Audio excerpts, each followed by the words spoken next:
All right, welcome to Strong Foundations for the Beginning Guitarist, and my name's Jared Meeker. I'm going to take you through this. So let's just start out from the beginning. Everybody turn to page 1. We're going to go over the names of the strings.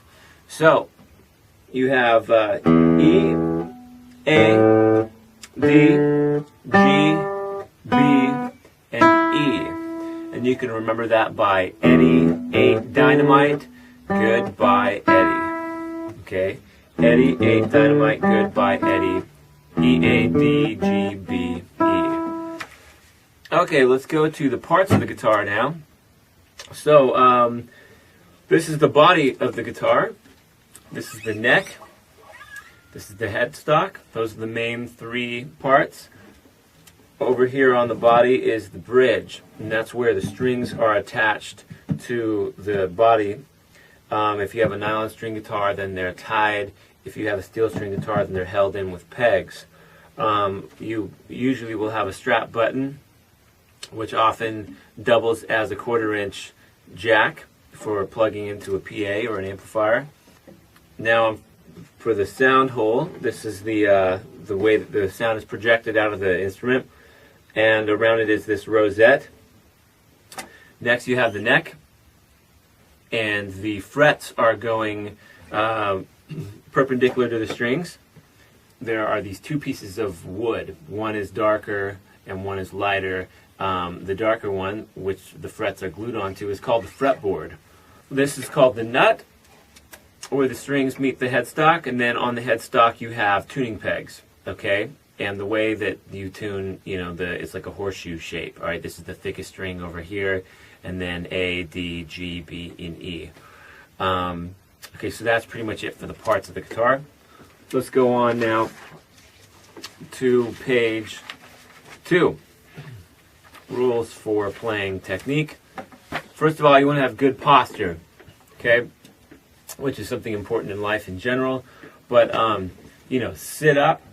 If you play like this, leaning back, you won't really get a good angle to perform and play. So definitely have good posture. Now there's a few different ways that you can hold the guitar. You can either put it on your right leg like this, so the body is on your thigh, or you can play it like this, which is on your opposite leg. Either approaches are fine. Often this is more of a classical playing posture. Usually there is a footstool that'll hold it up closer to your body. As you see, mostly I'll play with it on my right leg like this. With your right arm, you kind of want to hold the guitar body in position. So my left hand, or if you're a left-handed player, your fretting hand is not required to hold the guitar in place. So even as I'm playing, if I'm picking or something like that, I don't necessarily need my fretting hand to hold the guitar. Make sure that you can hold the guitar with your forearm on your body and get a good balance. Okay, let's focus on the right hand for a little bit. So we're going to learn how to play with a pick and play without a pick. The way that you hold the pick is with your thumb and your index finger. So you're going to basically put the pick on the tip, like not the very tip of the index finger, but on that first knuckle, and bring it in kind of trigger finger style, and then clamp down like that. Okay, so this way your thumb and your index finger are holding it. Keep your other fingers relaxed, and you are going to use the very tip of the pick. So a pick kind of looks like a tear, right? It looks like a teardrop, and the very tip is the part that you play with. So bring it down to the body, and you can use your other fingers down here, and I would suggest not to anchor them hard, but just like lightly feel where that is. This way you can keep a good angle with your right hand. You won't get lost in what direction it is because you're holding it steady.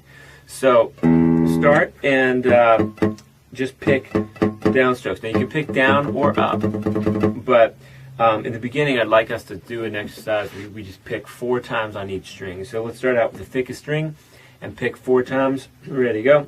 1, 2, 3, now go to A. 1, 2. Go to the D string. Go to G. Go to the B string. And go to the E string. Good. Let's go backwards now from the thinnest string to the thickest string. Okay. Ready, go. E. B. G. D. A. And then E. Okay, go ahead and pause now if you want to try that on your own a little faster. Okay, so now let's do the same thing, but just 3 times on each string. 1, 2, go. E, A, 2, 3, D, 2, 3, G, 2, 3, B, 2, 3, E, 2, 3. Again, we're going backwards. Ready, go. E, 2, 3, B, 2, 3, G, 2, 3, D, 2, 3, A, 2, 3, E, 2, 3. We're doing all downstrokes, okay? And again, you can pause that if you want to try it again a little bit cleaner and faster.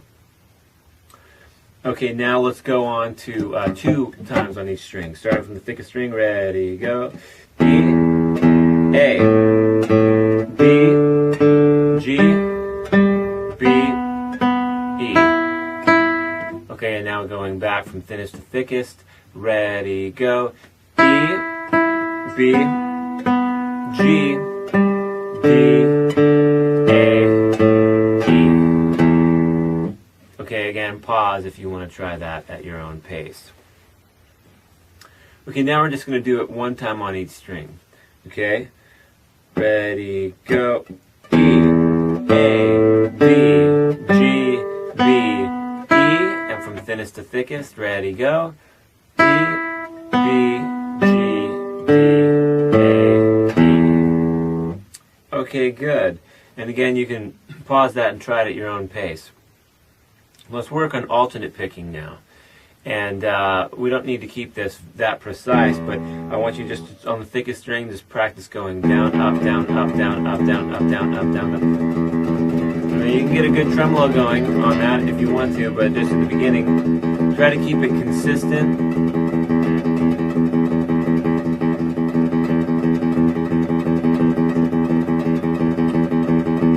Let's go to the A string and do the same thing. Ready, go.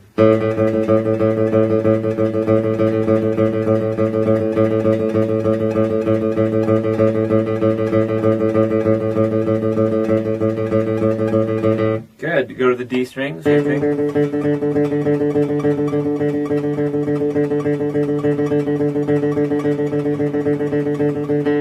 Go to the G string.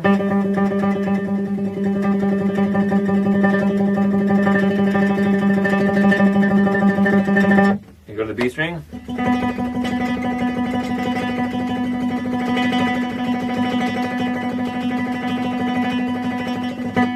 And go to the E string.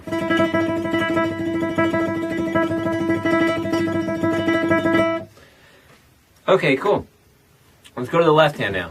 So, when you fret, you have to basically press down very hard directly to the left of the fret, okay, to behind the fret.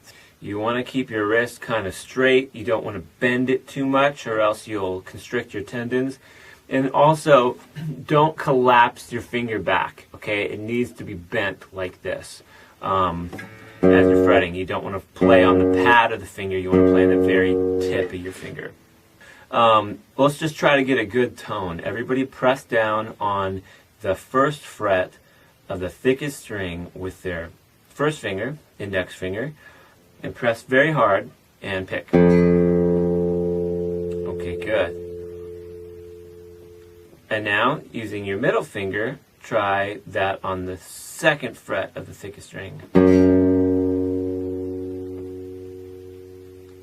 So, let's just do 1 and 2 on each string. So let's go to the A string now and press on the first fret of the A string and make sure you're picking the right string, and pick. Okay, and now B on the second fret. And now D, string, first fret, and now D string, second fret. Good, and now G string, first fret, now G string, second fret, then the B string, first fret,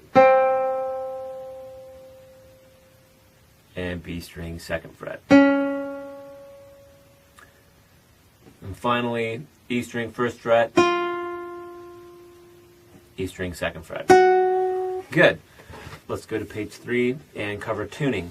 So, the easiest way to tune is to use an electronic tuner.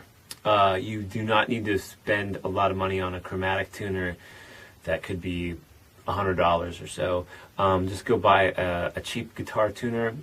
You know, the ones that clamp onto the headstock are probably some of the better ones to get. That way it doesn't require a microphone, and if there's a lot of interference of other people in the classroom, you can still tune. I should mention right now, sharp means above and flat means below. Okay, sharp looks like a pound sign on your phone, or the number sign, and flat looks like a lowercase b. So if I put my guitar royally out of tune, like this, some of your guitars might sound like, and I turn my tuner on, which, you know, I have one on board the guitar here. I play a note. You want to make sure to let the note ring out. Oops, let me get this thing to turn on. And it tells me it's D sharp.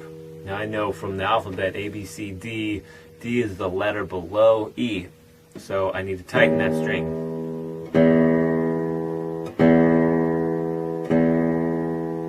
Okay, so I tighten it, and then it gets to E, and the green light comes on. Okay, let's do the next string.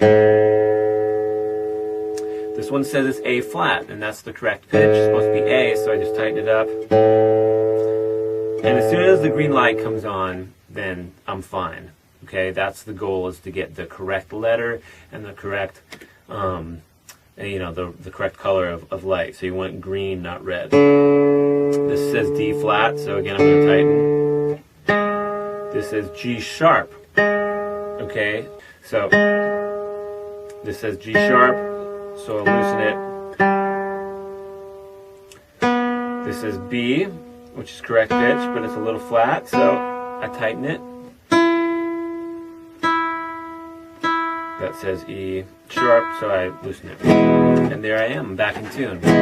So that's kind of how it works, using an electronic tuner.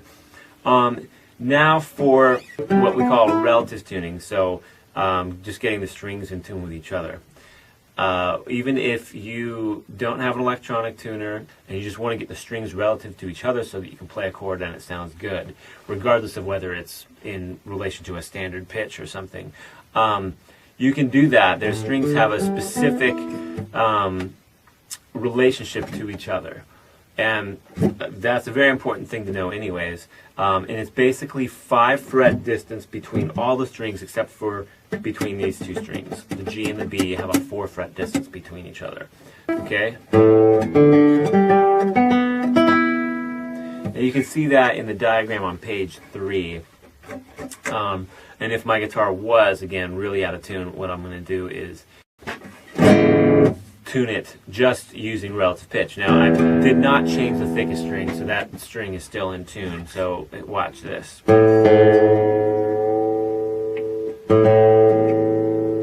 play the 5th fret and match the open A string to that. Now play the 5th fret of the A string and tune the open D string to that.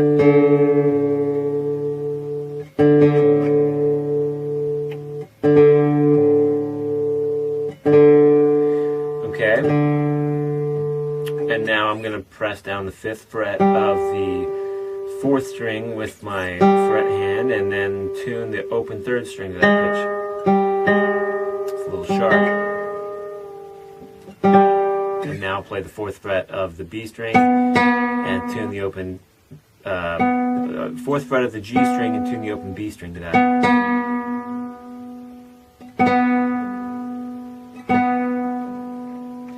And then finally I'll play the 5th fret of the B string and match the open E string to it. It's a little sharp, so tune it down. Okay, now that does require you to have a good ear for hearing pitch, which many of you haven't developed yet. So in the beginning, it's better if you guys use an electronic tuner, but do be aware of the relationship of the strings and how you could potentially tune them as you continue to learn.